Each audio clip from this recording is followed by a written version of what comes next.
आज पूरे दिन हम लोग इंडियन इकोनॉमी करने वाले हैं। सुबह हम लोगों ने 100 मोस्ट इम्पोर्टेंट फैक्ट्स को देखा। इस वीडियो में भी हम लोग फैक्ट्स ही शेयर करेंगे और आज के दिन हम लोग इकोनॉमी के जो इम्पोर्टेंट कुछ विषय वस्तु है उसको भी समझेंगे।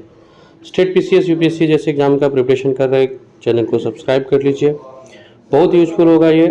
अभी हम लोग बीपीएससी 70वीं स्पेशल कड़ी चला रहे हैं और इस कड़ी में हमारा प्रयास है कम समय में अधिक से अधिक फैक्ट्स आप लोगों को अवेलेबल कराना और चीज़ों को जो जटिल विषय वस्तु है उसको समझाना। तो आइए बिना देर किए स्टार्ट करते हैं इसे।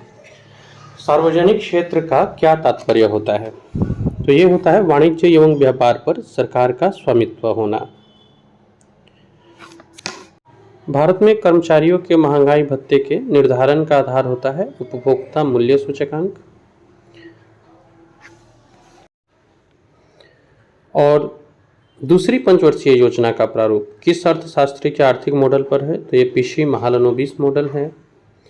नाबार्ड जो है राष्ट्रीय कृषि और ग्रामीण विकास बैंक, इसकी स्थापना किस पंचवर्षीय योजना के अंतर्गत हुई? तो ये 6ठी पंचवर्षीय योजना में हुई। अवमूल्यन शब्द का क्या अर्थ होता है? तो देखिए, अवमूल्यन शब्द का अर्थ होता है अन्य मुद्रा की तुलना में स्वदेशी मुद्रा को घटाना, मीन्स स्वदेशी मुद्रा के वैल्यू को घटाना। स्टैगफ्लेशन क्या है?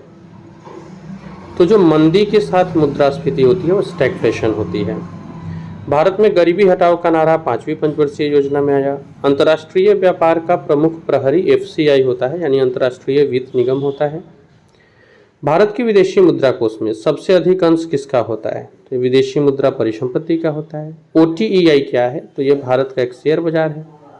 यदि दो वस्तुएं पूरक हो तो उनकी क्रॉस कीमत प्रत्यास्थता ऋणात्मक हो जाएगी। टोइकिनोमिया शब्द का अर्थ क्या होता है? तो घरेलू प्रबंधन होता है। निवेश गुणक का मूल्य किससे जुड़ा हुआ है? स्वायत्त निवेश में परिवर्तन के कारण होने वाले आय में परिवर्तन से जुड़ा है। किसी देश का निवल राष्ट्रीय उत्पाद सकल राष्ट्रीय उत्पाद में से मूल्यह्रास भत्ते को घटाकर प्राप्त किया जाता है। उत्पादन की औसत लागत घटती है तो सीमांत लागत जो है वो औसत लागत से कम हो जाती है। मुद्रा पूर्ति को कम करके मुद्रास्फीति को रोकने की प्रक्रिया विस्फीति कहलाती है। किसान क्रेडिट कार्ड योजना 1998 में शुरू की गई। अनुसूचित बैंकों को पंजीयन किसके पास कराना होता है? तो आरबीआई के पास। भारतीय रेल के राजस्व में सबसे अधिक योगदान किसका रहता है? तो ये मालगाड़ी का जो आय होता है वो राष्ट्रीय ऋण नहीं माना जाता है जीवन बीमा पॉलिसियों को। विनिवेश होता है सरकार के शेयर निजी कंपनी को बेचना। किसी केमिस्ट की दुकान में एक रेफ्रिजरेटर है, तो ये किस चीज का उदाहरण हुआ? तो ये उपभोक्ता की वस्तु है। औसत उत्पाद की प्रति इकाई परिवर्ती आगत के रूप में परिभाषित किया जाता है। यहाँ जो रेफ्रिजरेटर वाला है ना, ये मुझे लग रहा है कि इस उत्पादक की वस्तु होना चाहिए, क्योंकि इससे आय जनरेट हो रहा है। किसी देश का अनन्य आर्थिक क्षेत्र उसके तट से 320 किलोमीटर की दूरी तक होता है। तेलहन उत्पादन कार्यक्रम 1990 में प्रारंभ हुआ था। कौन सी मद भारतीय निर्यात की प्रमुख मद है? तो वस्त्र है। ब्याज की दर संघ सरकार के कर राजस्व में सबसे महत्वपूर्ण स्रोत निगम कर का होता है। आभासी लगान अल्पावधिक होता है। वैट सबसे पहले फ्रांस में लागू हुआ और ये उत्पादन और बिक्री के सभी चरणों में लागू होता है। जीएसटी एक अप्रत्यक्ष कर है। दृश्य निर्यात और दृश्य आयात के मूल्य के अंतर को व्यापार शेष कहते हैं।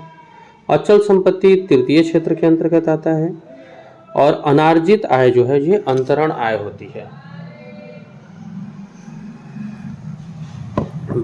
नेक्स्ट है एकाधिकार की सीमांत आय कीमत से कम होती है। संतुलन स्तर बिंदु वो है जहां कुल आय जो है वो कुल लागत के बराबर हो। स्पष्ट प्लस अंतर्निहित लागत बराबर आर्थिक लागत होता है। मानव विकास सूचकांक को महबूबुल हक ने विकसित किया था। अनुषंगी हित लाभ कर ये 2005-06 में लाया गया था। भारत में न्यूनतम मजदूरी अधिनियम 1948 में पहली बार स्वीकृत हुआ।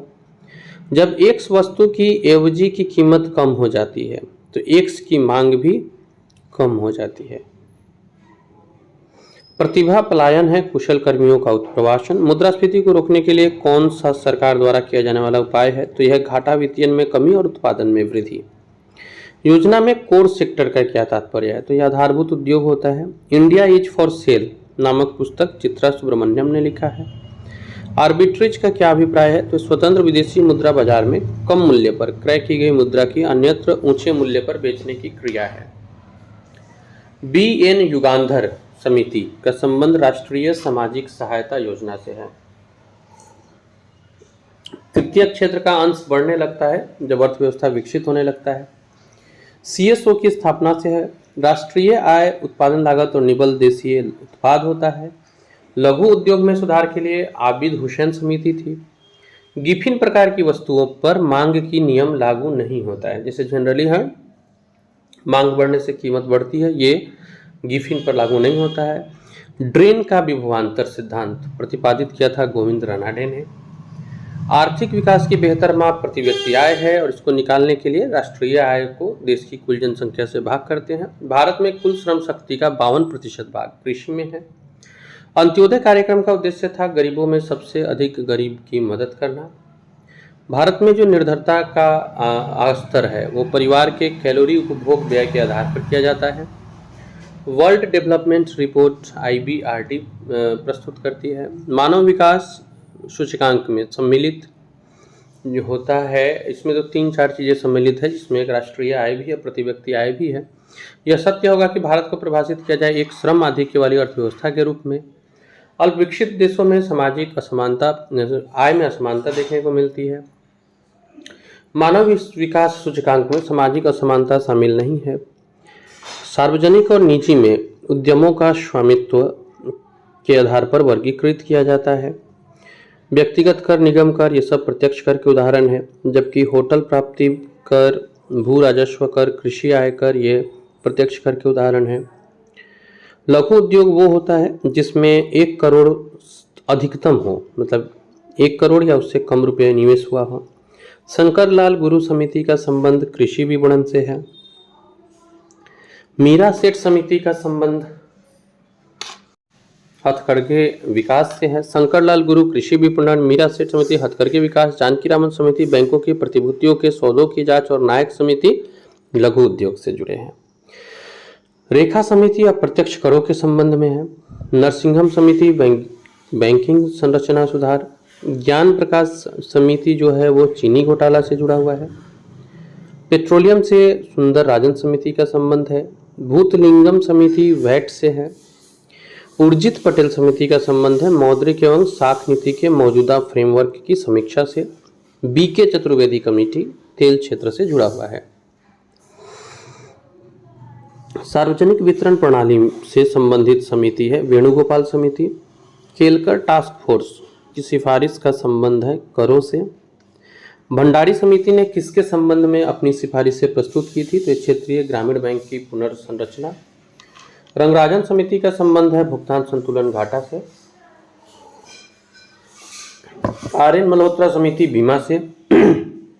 तिवारी समिति, गोस्वामी समिति औद्योगिक रुग्णता से। स्वामीनाथन समिति जनसंख्या से जुड़ा हुआ है। तारापुर समिति पूर्ण पूंजी लेखा से। चंद्रशेखरन समिति शेयर से। भारत में योजना से संबंधित सबसे पहला विचार प्रस्तुत करने का श्रेय M विश्वेश्वरैया को जाता है। भारतीय योजना निर्माण के उद्देश्य है राष्ट्रीय आय में वृद्धि। भारत में योजना से संबंधित पहला विचार जो है वो M विश्वेश्वरैया का है। योजना की अवधारणा को हमारे यहाँ 1950 में स्वीकार किया गया। पंचवर्षीय योजना बनाने की जिम्मेदारी पहले योजना आयोग पर है, थी अभी नीति आयोग पर है। इसके ड्राफ्ट रूपरेखा का जो अनुमोदन है राष्ट्रीय विकास परिषद करता है, जो अंतिम प्रारूप होता है। आर्थिक नियोजन समवर्ती सूची के विषय में आती है। भारत में नियोजित आर्थिक विकास का शुभारंभ 1951 में हुआ। भारत सरकार ने पृथक विभाग नियोजन एवं विकास विभाग 1944 में खोला। राष्ट्रीय योजना समिति की स्थापना 38 में हुई 1938 में, और प्रथम पंचवर्षीय योजना का संबंध कृषि क्षेत्र से है। 12वीं पंचवर्षीय योजना 12 से 17 थी। भारत में औद्योगिकीकरण की प्रक्रिया द्वितीय पंचवर्षीय योजना से प्रारंभ होती है। योजना आयोग के उपाध्यक्ष को भारत सरकार के सरकारी वरीयता क्रम में कैबिनेट मंत्री के समान दर्जा रहता है। खादी एवं ग्रामीण उद्योग की स्थापना पहली पंचवर्षीय योजना में हुई। संसदीय विधान द्वारा निर्मित एक निकाय थी योजना आयोग। भारत में पहला योजना अवकाश 1966 में था।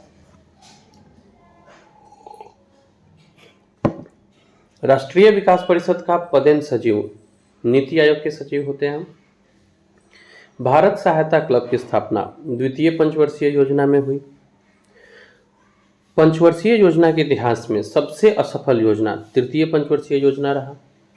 तृतीय पंचवर्षीय योजना का मुख्य उद्देश्य था आत्मपोषित विकास, और इसी पंचवर्षीय योजना में विकास से हटकर प्रतिरक्षा की ओर ध्यान केंद्रित हुआ।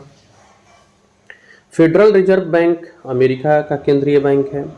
चतुर्थ योजना में हरित क्रांति आई। चौथी पंचवर्षीय योजना को गाडगिल योजना भी कहते हैं।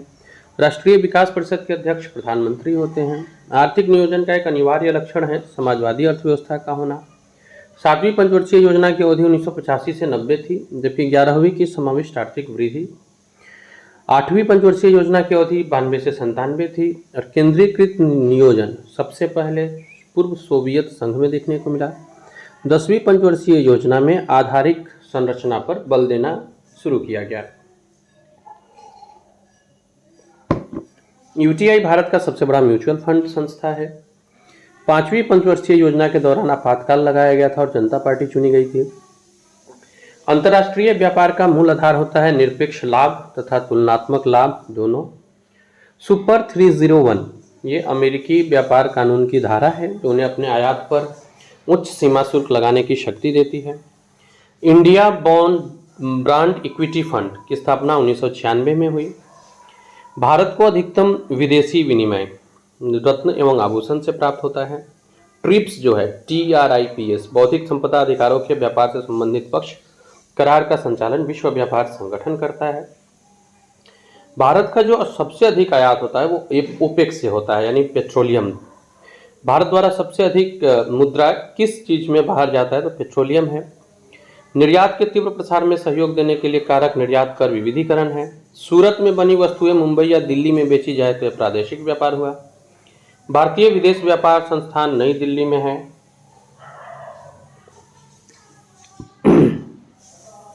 कौन सा संगठन विदेश व्यापार